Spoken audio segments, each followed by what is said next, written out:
இவர் என்ன பண்ணுவாருன்னு பார்த்தீங்கன்னா, சிவபெருமான் எழுந்தருளின எல்லா கோவிலுக்கும் போய் ஆகாய கங்கை நீரை வச்சு சிவபெருமானுக்கு அபிஷேகம் பண்ணுவார்.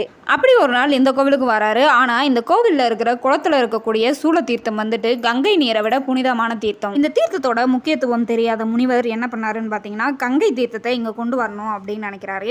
அதுக்காக இந்த கோவிலிருந்து அவரோட கையை நீட்டமாக நீட்டுறாரு.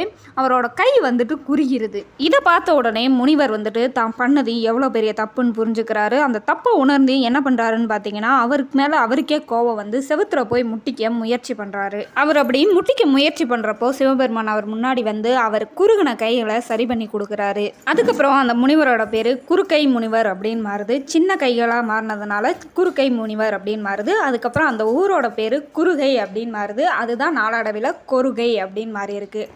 ஓகே கைஸ், இந்த வீடியோ எப்படி இருந்துச்சு, இன்னும் எந்த மாதிரி கோவிலை பற்றி நம்ம வீடியோ போடலாம் அப்படின்றத கமெண்ட்டில் சொல்லுங்கள். இதோட இந்த வீடியோவை நான் முடிச்சுக்கிறேன். இந்த வீடியோ பிடிச்சிருந்துச்சுன்னா லைக் பண்ணுங்கள். இந்த மாதிரி வீடியோ பார்க்குற